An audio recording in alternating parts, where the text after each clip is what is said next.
All right, guys, so we're back over here with our buddy Jorge. You guys remember him from the video? He's the Tesla swap king. Check this out, guys. This is a brand new Tatum. Brand new Tatum chassis. Getting Tesla swap. He's Tesla swapping the world. We're LS swapping the world. Here's the roof. That's the engine, the dual engine. Dual engines for the rear. They're going to go right back here. We're LS swapping the world. Batteries. And he's Tesla swapping the world. Batteries are going here. Yeah. Full dash in there. Man, what a project. Thank you, thank you. Out with the LS, in with the Tesla.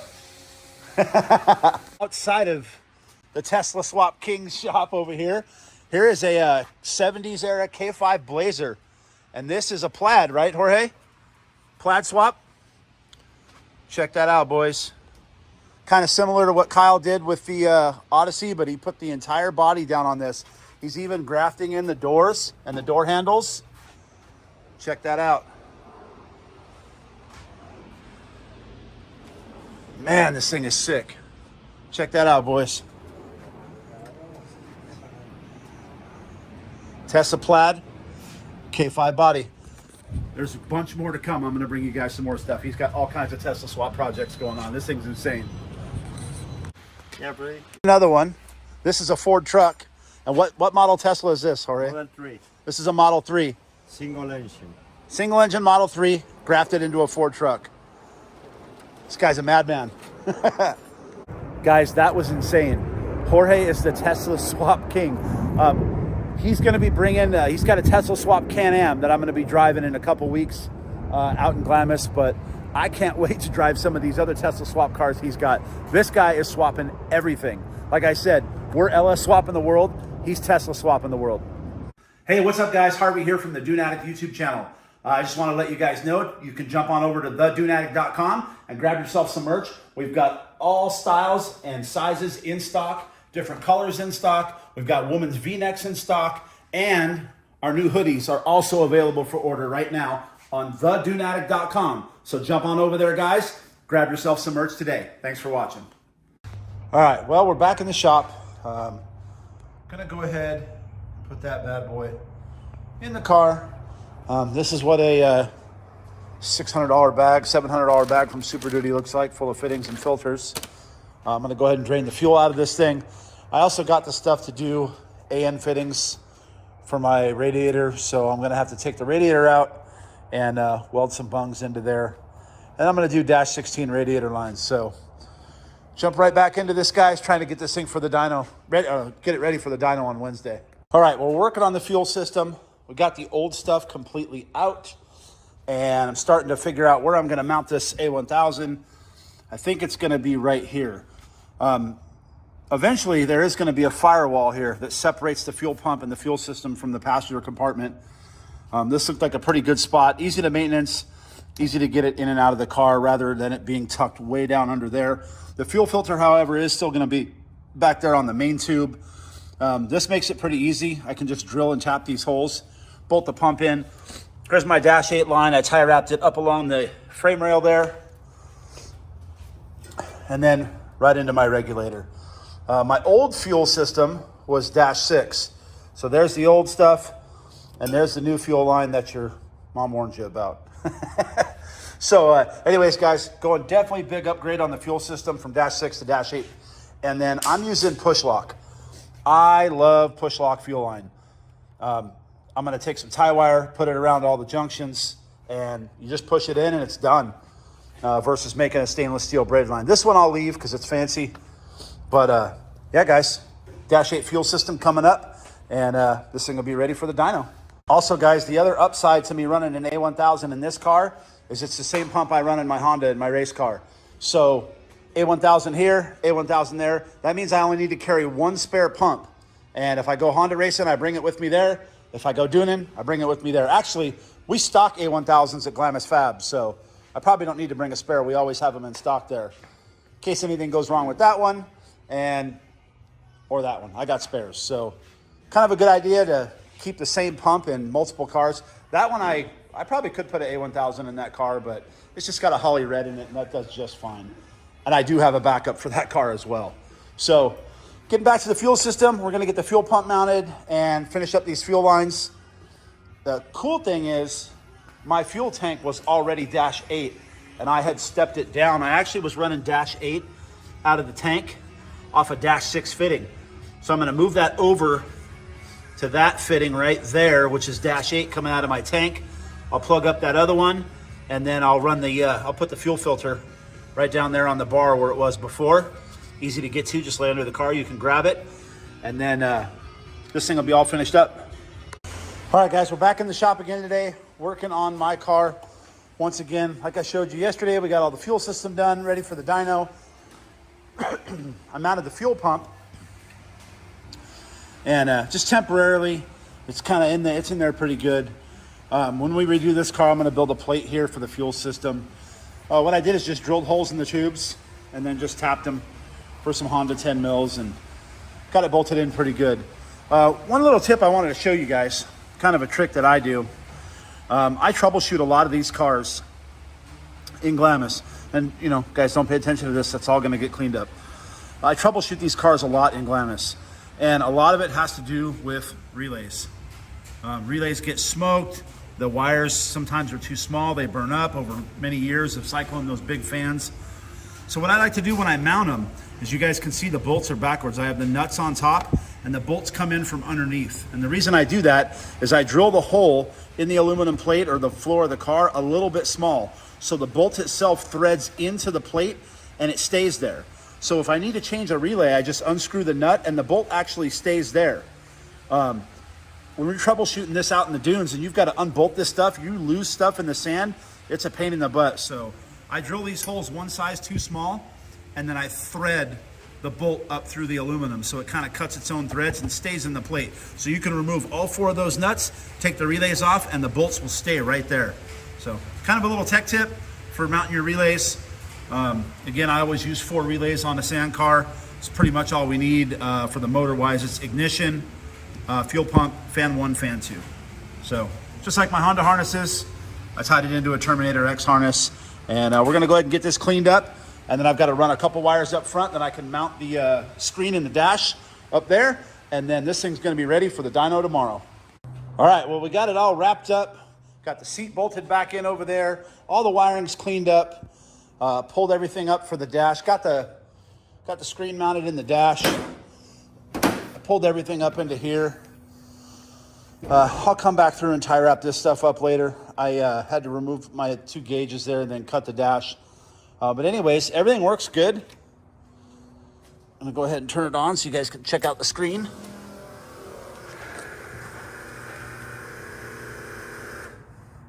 It takes a second for the Holly's dash to come up, but so that's the dash I have selected right now. That's tack, oil pressure, temperature, neutral. So when I do get a sequential, I can add that into there. But there's a couple different features. You know, we can go to that one.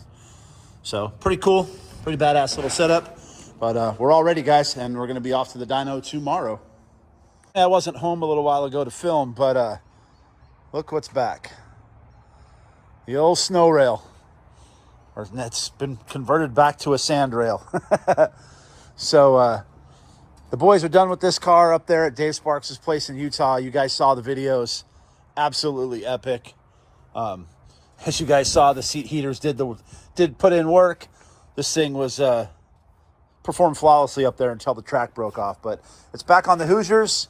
I'm gonna see if I can keep those, man, and maybe do a little drag racing in my rail. But anyhow, guys, it's back here with me. I'm just gonna give it a quick once over and go through just the basics. We're gonna do another oil change on it, and just some little maintenance stuff.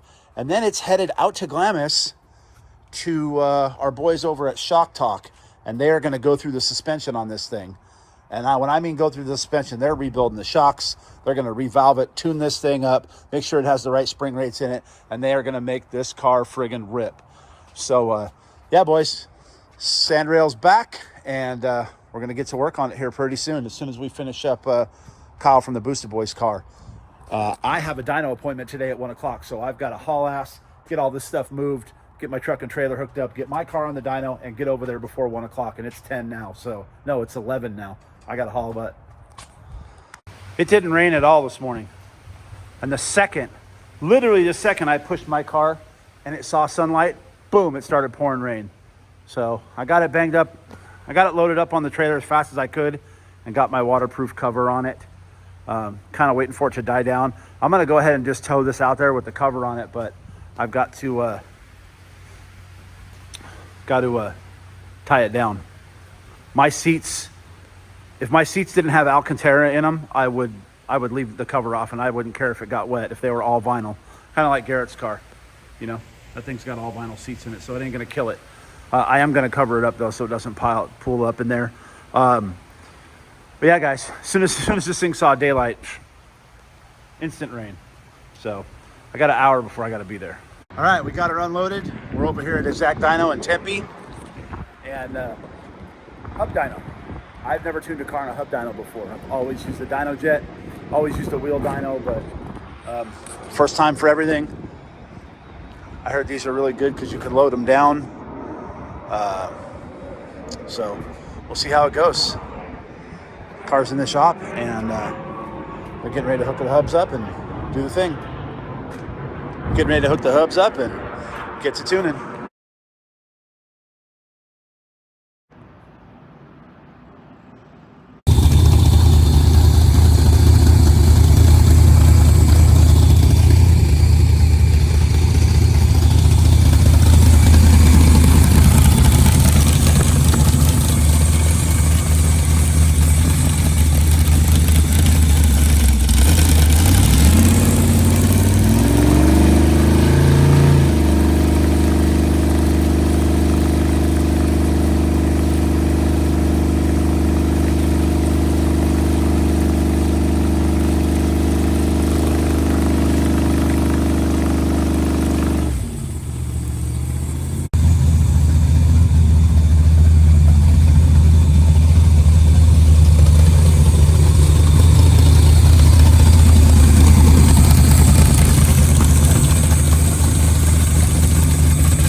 Saw the first pull.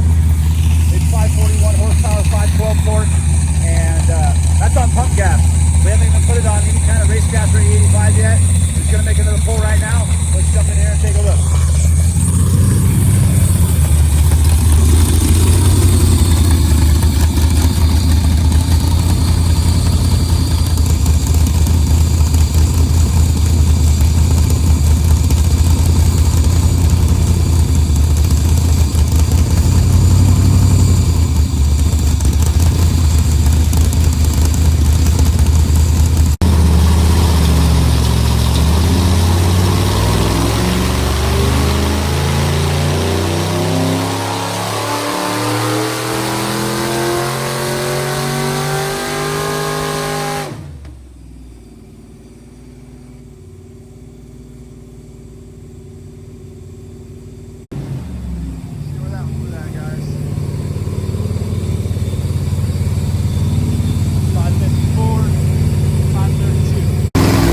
far it's making 555 horsepower, well over 500 foot-pounds of torque. And I just realized that the car's still on 87 pump. So we might be going to get some 91. All right, so we ran over, got some 91 for it, and he's gonna make some more pulls. He already pulled the knock out of the bottom end, which was good, but it'll be a lot better on 91. He said he was pulling timing out of it and was making more power, so here we go.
Guys, well, that 91 definitely made a difference. 569 and 556 torque, big difference. All right, well, that's where we're gonna leave off. It made 569.6 and 556 torque. Wow, this thing's gonna be a monster in the dunes, boys. I can't wait to get it out there. I'm gonna talk to Sherry and see if we can squeeze in a day trip, maybe Saturday, and you guys might see us back out in the dunes. So we're gonna get this thing off the dyno, load it back up on the trailer, and get back to the house. Well, guys, that's gonna wrap it up for this this video. It's probably gonna be really short. That was the easiest, quickest dyno session I've ever had in my life. 5 pulls, the car was done. That guy really knows what he's doing with Holly, and made 570 horsepower. So how much more could you ask for? Can't go wrong. So yeah, guys, car's dynoed, it's done. It's ready for the dunes. Not sure when we're gonna be out there again. I know I'll be out for President's working. I'll bring you guys all that carnage, but man, I was hoping this video was gonna be longer, but she's ready. She made almost 600 horsepower and ready to rip. So thank you guys again so much for watching. Make sure you give us a like and a subscribe, and we will see you in the dunes.